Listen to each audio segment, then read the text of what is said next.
Head of the serpent, they wanna do me like Martin Luther. Crucify me like I'm Yahshua, but I'm dropping this gold like Mansa Musa and dodging these bullets like hallelujah. I just found my new best friend. Right? Let me get this nigga Punch made down. Wait though, right, bro.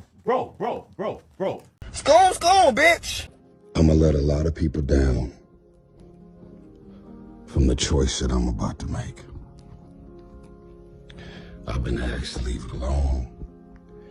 It's been said that people got a short attention span. They're not gonna be thinking about this shit in the next 3 hours, 3 days. Move on, let it go. Take the high road. You're a star. Your stage is big. Envy. You know how you said, I don't give a fuck about nothing. If anybody disrespect my wife, and then you ran down all your kids' names, you said, I don't give a fuck who you are, what it is. When it comes to my wife and my family, I don't play no games. You goofy. No one has disrespected your wife and your family more than you. You know the most dangerous thing about me? Is I know what I know about the level you took it to. I'll leave it at that. So all of a sudden, when it comes to your wife and your family, that's off limits. I don't play no games. I'll fucking be ready to shoot, stab, and kill when it comes to my wife and my family. But nigga, no one has violated and disrespected the shit out of your first lady and your family more than you. Put a pin in that.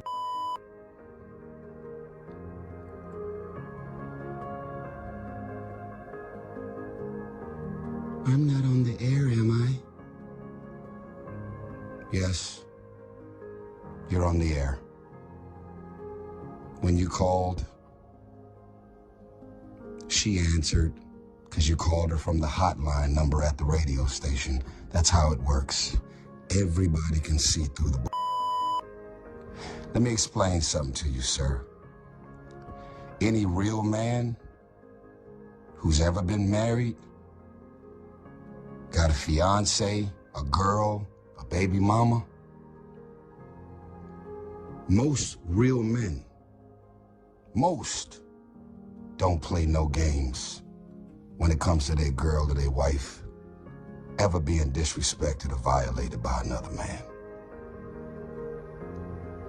Y'all's story is all over the place. It's so all over the place that y'all don't even realize that what you said at 5:01 is very different than what you're saying at 5:03. DJ Envy, you know how much your net worth is, right? You know you don't have a prenuptial agreement in place, right? You know you got about 6 or 7 kids, right? You know that everything about everything pertaining to your world was about to come crashing down. And for some random, strange, odd, unexpected reason, I did exactly what God told me to do. And they say that no good deed shall go unpunished. And I'm experiencing this right now in real time. You know why your wife called into the airwaves, bro? Because you got exposed in your living room.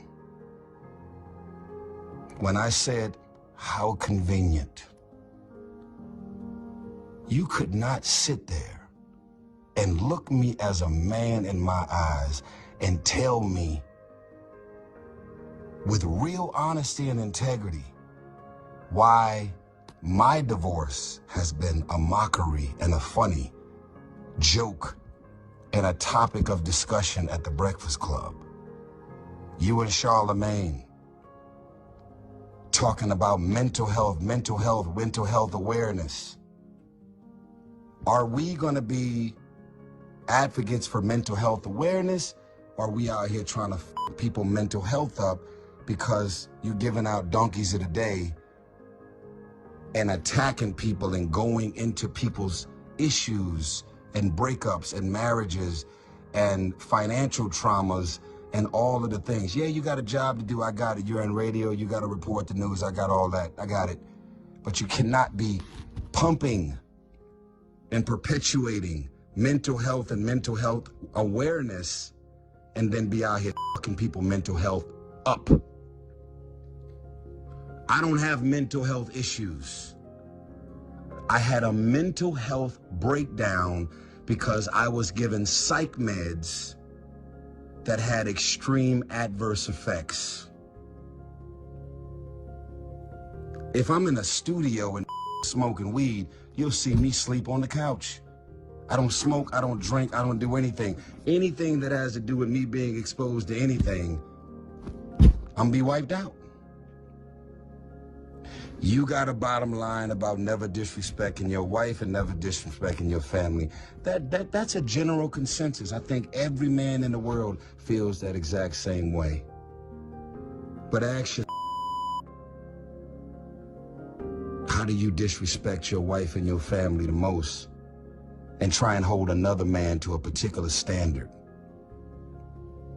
And how do I go above and beyond to be used to step in to do whatever it is that I did to try and help? You guys ultimately still did all the work. You guys still decided to stick to your vows. Let me remind you, through thick and thin, for better, for worse, sickness and health till death do us part.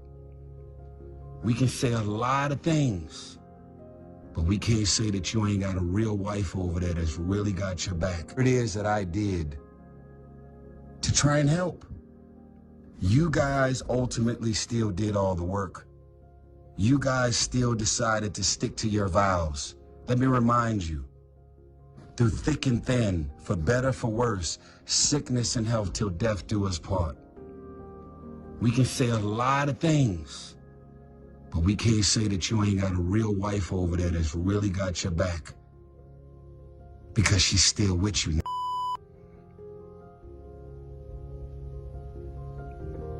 Ponzi scheme, stealing all this money from all these innocent people, that ain't got to do with me. What you did behind her back, with the 1, with the 2, with the 10, that ain't got nothing to do with me. See, you're a manipulator, you're a gaslighter, and you're also one of those great undiscovered actors. What does that mean? How the fuck are you living a double, triple life, and your wife, who is completely innocent and sweet, had no sign and no indication whatsoever that you was out doing what it is that you was doing? You had to be one of the baddest I've ever known to cheat on your wife, ever. I mean, you nice with, you ain't leave a trail of popcorn down the hallway at all. Hats off to you.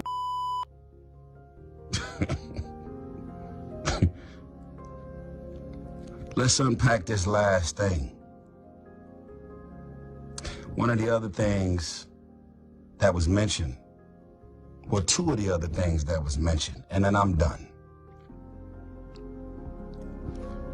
There were nights that Tyrese called me. This is what your wife said. And I'd be on the phone and we'd be talking about topics and things, and my husband would be laying in the same bed right on the side of me. Really?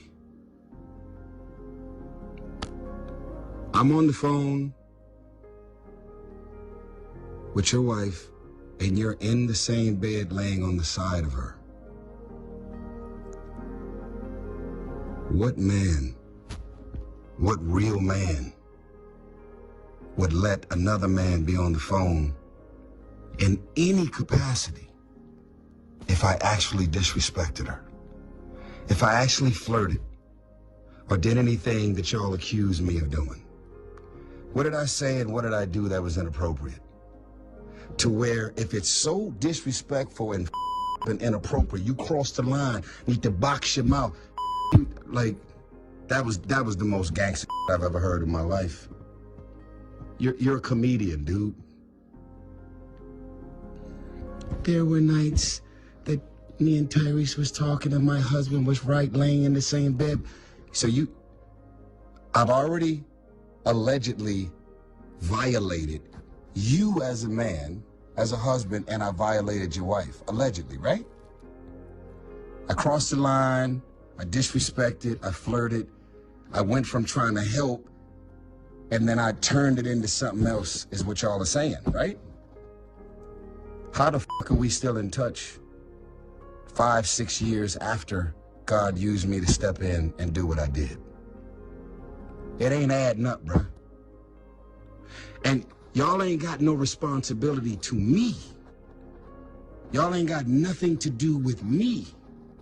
I am not in business with y'all. We have no friendship and no relationship where y'all would have to say, he crossed the line, he flirted with you, he disrespected you, he said this and he said that.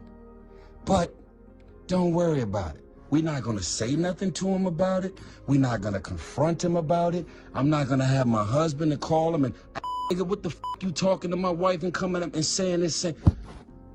You know why you never said anything to Charlamagne about me flirting or disrespecting allegedly? Because it never happened.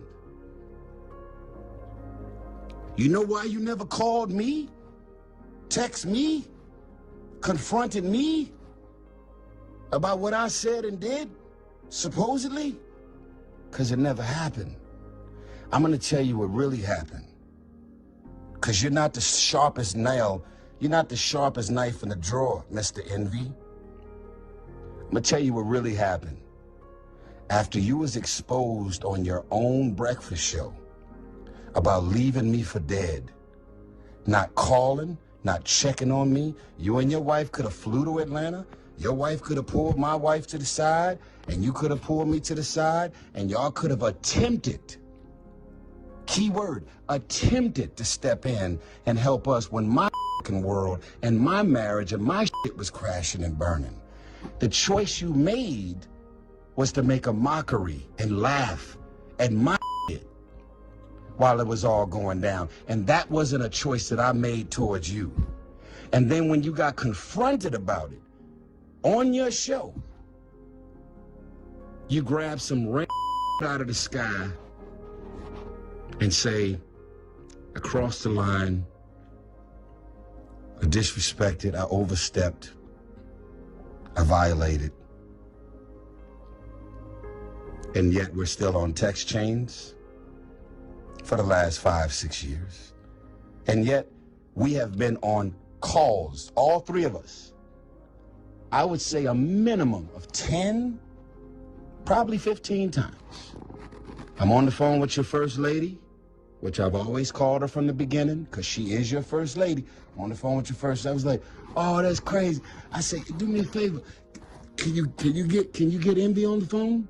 She would always click over, you would answer, and we would talk. Where is the violation, Envy?